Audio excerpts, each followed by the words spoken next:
Why is light limited? The question that scares science.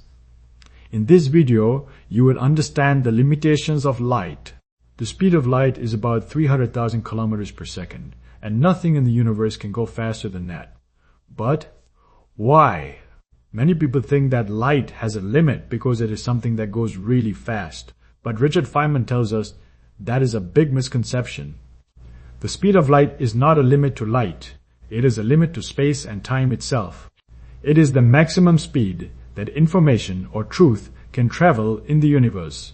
If something could go faster than light, cause and effect would dissolve, time would lose its meaning, and the laws of reason would break down on their own. The most surprising thing is, even Richard Feynman honestly admits, we don't know why the speed of light is so valuable. We can measure it. We can calculate it. We can use it. But we don't know the ultimate reason for it. And this is what breaks the heart. Not because it is scary, but because it shows that the universe can be very precise.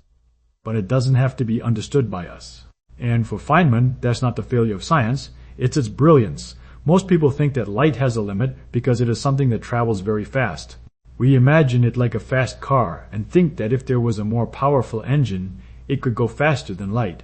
But Richard Feynman says this is the biggest misconception. The speed of light is not the limit of light. It is the limit of space and time itself. It is not about energy, not about engines, not about shooting faster. The speed of light is the maximum speed that information, truth, and influence can travel in the universe. That means it is the boundary that determines what can affect what comes first, what comes second.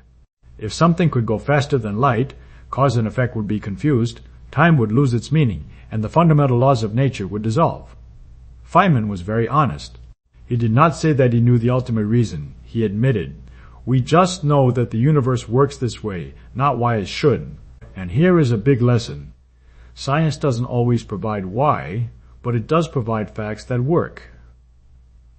For Feynman, this isn't a disappointment, it's the wonder of the universe. In science, there is one thing that most people don't talk about is not knowing. But Richard Feynman doesn't hide it. He says it plainly. We do not know why the speed of light is what it is. That is, we know the number, we measure it, we calculate it, we use it every day. But we don't know the deeper reason why the universe chose this number. Not faster, not slower. Some scientists try to make up complicated things to pretend they know, but Feynman doesn't. He is very honest. He says, science doesn't always answer the why in the end. It only answers, how does it work? How accurately can we predict it? And this is the point that destroys the hearts of many people, because we want to believe that if the math is right, then there must be an ultimate reason. But Feynman tells us that nature doesn't owe us an explanation.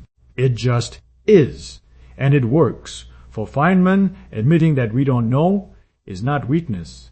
It is the highest honesty of science. And that is his greatest lesson. Most people believe that if something has a law, then there must be a reason behind it. But Richard Feynman shows us something shocking. The speed of light cannot be explained by anything outside of it. It didn't happen because something caused it. It's just a fundamental feature of the world. Like one of the deepest questions, why is there something and not nothing? Science cannot answer this question. Feynman is very honest. He doesn't make up complicated things to pretend to know. He admits that at this point, science stops and the mystery begins. We can measure the speed of light. We can calculate it. We can use it in all kinds of technology. But the question, why is the universe the way it is, still remains unanswered. And this is what breaks the hearts of many people because it shows that our understanding is limited. The universe does not owe humans an explanation. It just is, and it works. For Feynman, this is not a disappointment.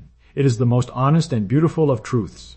And the recognition that we don't know may be the deepest knowledge that a person can have. We live in a world that can be calculated, but not necessarily explained.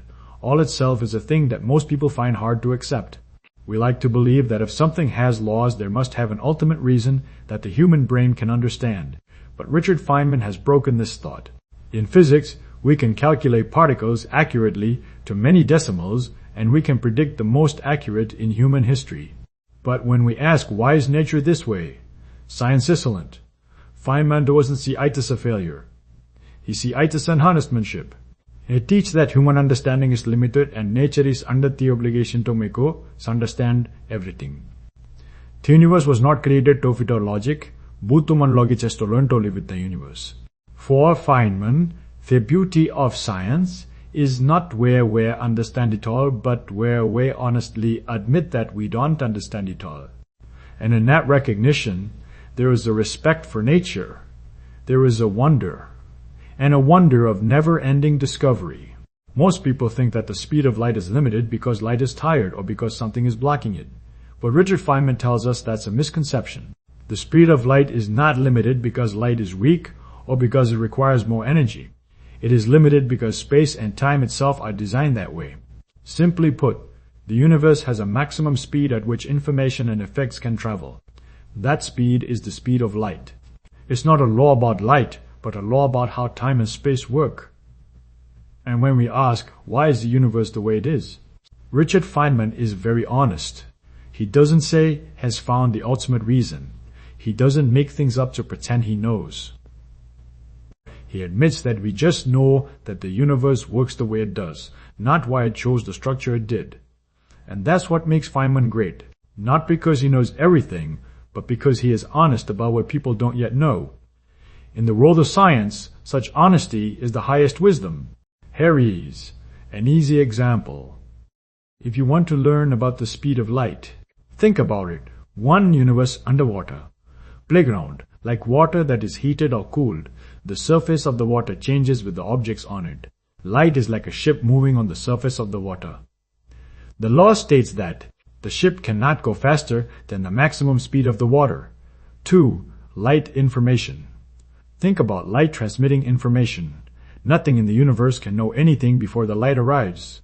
So the speed of light, the maximum speed that information can travel. 3. A clear stove, like a highway, you can't go faster than a road-marked speed limit. The universe sets this speed, not light itself. Takeaway. The speed of light is a fundamental law of the universe. Not about energy or matter, but about how time and space work. What Feynman wanted us to understand, our understanding has limits, and it's amazing to recognize them. So, why is there a limit to light? Not because the universe is weak or out of energy, but because the universe has its laws. And those laws don't matter whether we understand them or not. As Feynman once said, nature isn't strange. Our understanding is. Maybe the speed of light isn't the limit of technology, but the limit of human perception.